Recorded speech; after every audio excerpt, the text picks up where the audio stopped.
बच्चों, मेरा नाम जितेश कुमार है। हम लोग सर्कुलर मोशन पढ़ रहे हैं एंड सर्कुलर मोशन को हमने दो पार्ट में बांटा था, kinematics of circular motion and dynamics of circular motion. Kinematics हमने पढ़ा है, डायनामिक्स यानी सेकंड पार्ट हम लोगों ने स्टार्ट किया था। एंड डायनामिक्स में हमने कहा था the cause of circular motion is centripetal force, यानी कि अगर कोई पार्टिकल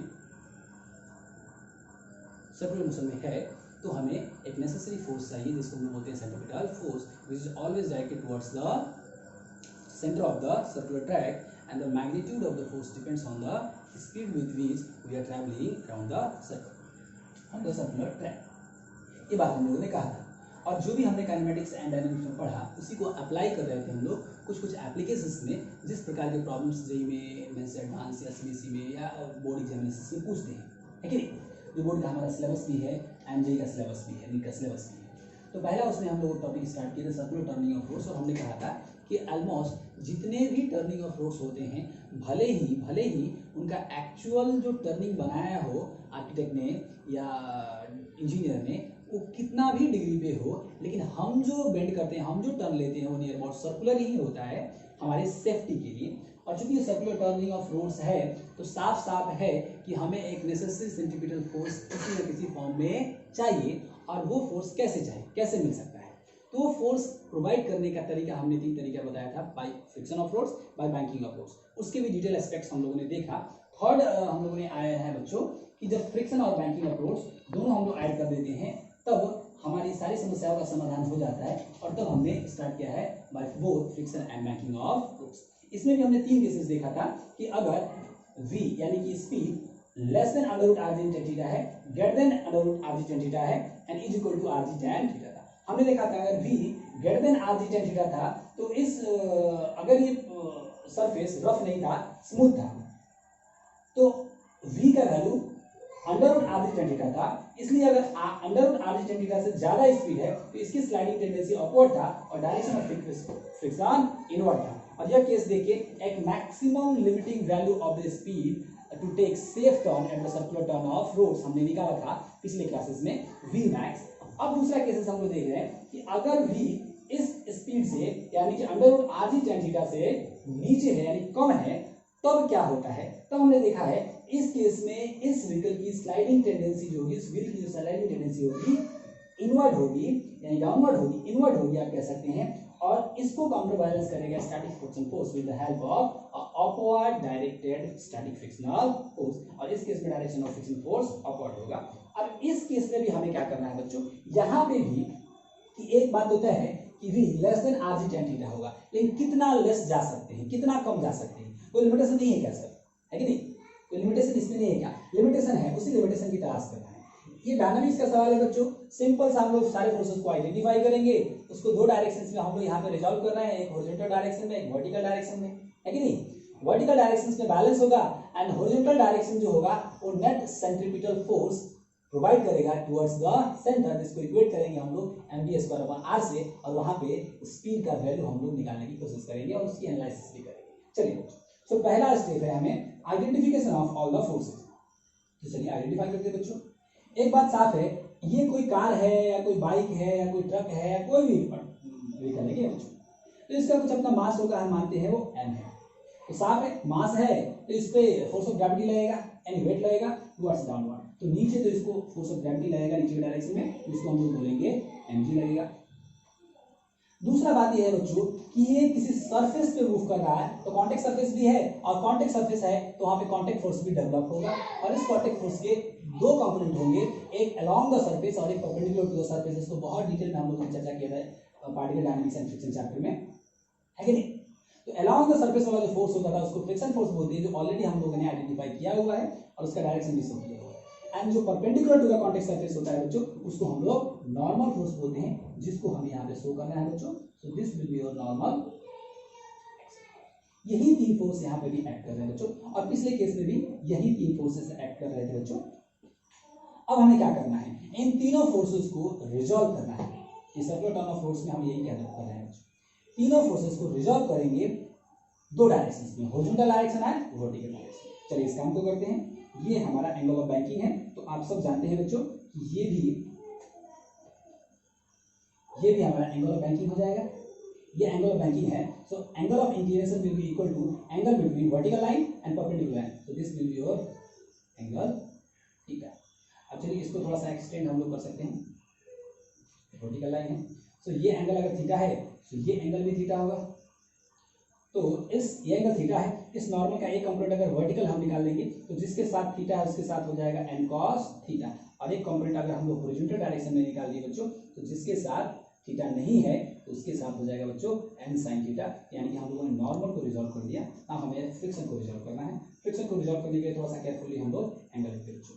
आप सब जानते हैं इसको अगर हम लोग हॉरिजॉन्टल लाइन ले लेते हैं, ये अगर हमारा हॉरिजॉन्टल लाइन, तो जरा देखिए ये अगर थीटा है और ये साफ साफ है कि ये एक अलोंग द सरफेस है, एक परपेंडिकुलर टू द सरफेस है, ये 90 है और ये 90 है, तो ये थीटा है तो ये क्या होगा, ये 90 माइनस थीटा हो जाएगा, और ये 90 माइनस थीटा है तो आप साफ साफ दिख रहे हैं ये एंगल भी थीटा हो जाएगा। वैसे भी आप देख सकते हैं बच्चों कि ये अब ये एंगल पैरेलल है और ये इसको इंटरसेक्ट कर रहा है, ये अल्टरनेट एंगल्स से इक्वल होंगे, है कि नहीं, से थीटा है। तो अगर इफ दिस इज थीटा, है कि नहीं, ये एंगल अगर थीटा है तो आप कह सकते हैं बच्चों इसका अगर कंपोनेंट आप निकालना चाहें वर्टिकल डायरेक्शन में किसका बच्चों, फ्रिक्शन पे, तो फ्रिक्शन का यहाँ पे आ जाएगा बच्चों, सो एफ एस कॉस थीटा, और वर्टिकल डायरेक्शन में आपको निकल जाएगा बच्चों F S sine theta.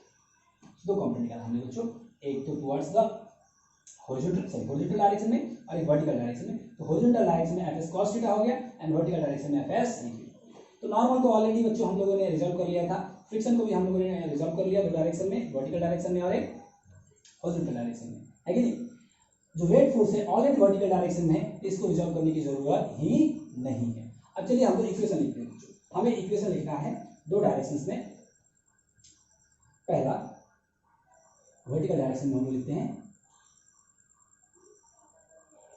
Vertical direction, पिछले केसेस जैसा बच्चों, तो साफ साफ है बच्चों वर्टिकल डायरेक्शन में गाड़ी अप एंड डाउन कर नहीं रहा है, और गाड़ी अप एंड डाउन नहीं कर रहा है इसका मतलब net force in vertical direction will be zero, that is all forces will be in equilibrium, in vertical equilibrium. And vertical equilibrium तभी पॉसिबल है जब net upward force will be equal to net downward force. Upward force कौन सा है बच्चों, तो upward force है n cos theta plus fs sin theta, and downward force है बच्चों mg। इसको हम लोग मान लेते हैं बच्चों इक्वेशन नंबर, इसको हम लोग मान लेते हैं इक्वेशन नंबर।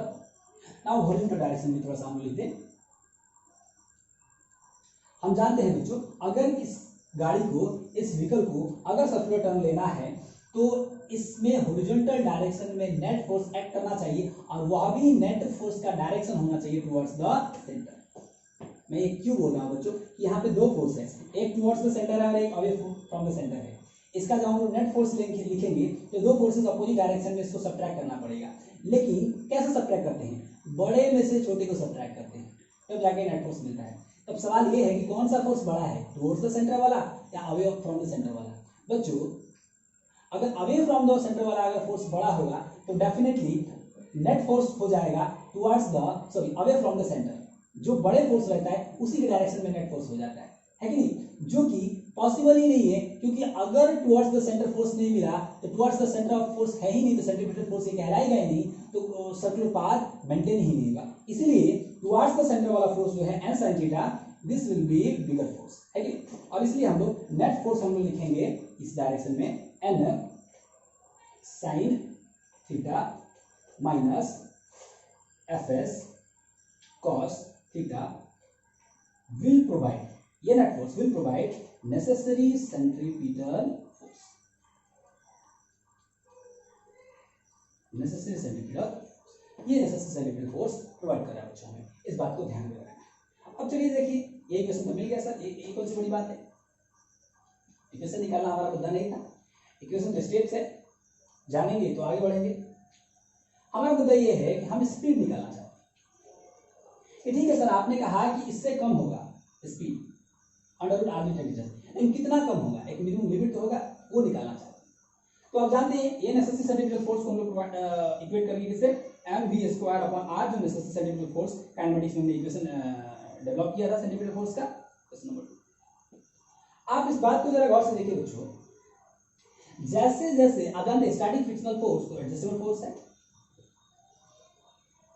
जैसे जैसे फ्रिक्शनल फोर्स बढ़ रहा है, अब जरा देखिए यहाँ सब्ट्रैक्शन है, मान लीजिए कि ये 10 है और ये x है is equal to something y है। मान लीजिए x का वैल्यू 1 है तो 10 माइनस 1 9, y का वैल्यू 9 हो रहा है, लेकिन x का वैल्यू 5 हो जा रहा है तो 10 माइनस 5 कितना हो जा रहा है 5, इसका वैल्यू y का वैल्यू 5 हो रहा है। घट रहा है कि बढ़ रहा है? घट रहा है, क्योंकि यहाँ सब्ट्रैक्शन है। तो जैसे जैसे स्टैटिक फ्रिक्शनल फोर्स का वैल्यू बढ़ रहा है, इस v का वैल्यू डिक्रीज हो रहा है, और जैसे जैसे स्टैटिक फ्रिक्शनल फोर्स अपने मैक्सिमम लिमिट की ओर बढ़ेगा, यानी कि यह स्टैटिक फ्रिक्शनल फोर्स का वैल्यू मैक्सिमम होगा, हम कह सकते हैं इस स्पीड का वैल्यू मिनिमम हो जाएगा, और स्टैटिक फ्रिक्शनल फोर्स का वैल्यू मैक्सिमम होने से भी मिनिमम हो रहा है यहाँ पे। तो चलिए मैक्सिमम कंडीशन हम लोग लेते हैं कि स्टैटिक फ्रिक्शनल फोर्स का वैल्यू लिमिटिंग वैल्यू को पहुंच गया है, रीच कर गया है, उससे ज्यादा अगर हमने इंक्रीज किया तो डेफिनेटली है काइनेटिक फ्रिक्शन हो जाएगा और गाड़ी स्किड कर जाएगा। तो हम जानते हैं बच्चों कि n sin theta and maximum static frictional force का वैल्यू हम ले लेंगे म्यू टाइम्स n, यही वैल्यू होता है limiting value, mu times n cos theta will be equal to m, और यहाँ पे जो v है चूंकि फ्रिक्शन मैक्सिमम है इसलिए यहाँ पे v मिनिमम होगा, m v मिनिमम का अपॉन, ये इक्वेशन हमें मिल गया। यहाँ से अगर हम चाहें थोड़ा सा तो n कॉमन ले ले बच्चों, बिकॉज n का वैल्यू हमें फिर से इक्वेशन नंबर 1 से निकाल के पुट करना पड़ेगा। So sine theta minus mu cos theta will be equal to m v square upon r, equation number 2 dash में इसको।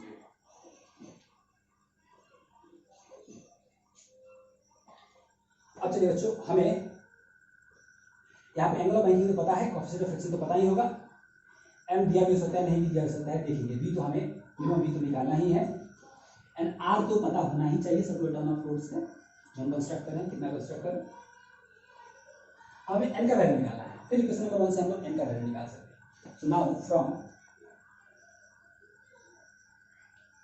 1 जरा देखिए बच्चों n cos थीटा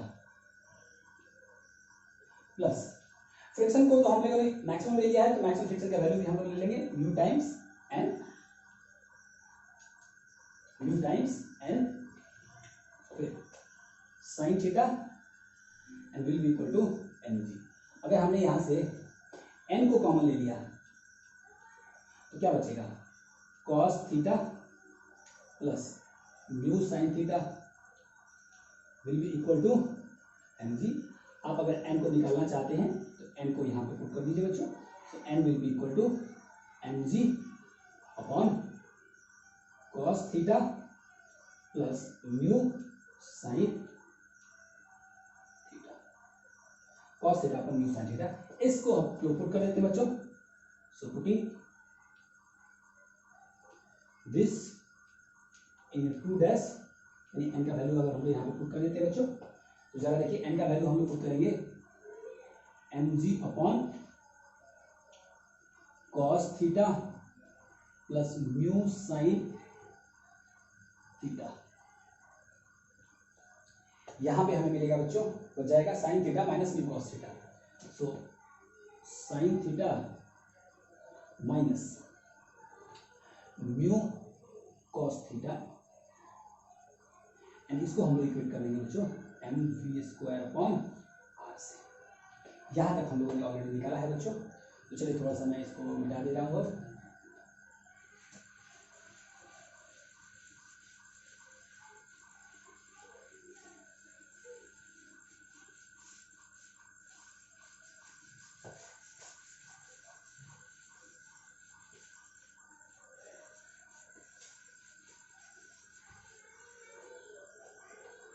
सो थोड़ा सा इसको सिंप्लीफाई करके बच्चों यहाँ पे, तो हमें मिल रहा है m g into sine theta minus mu cos theta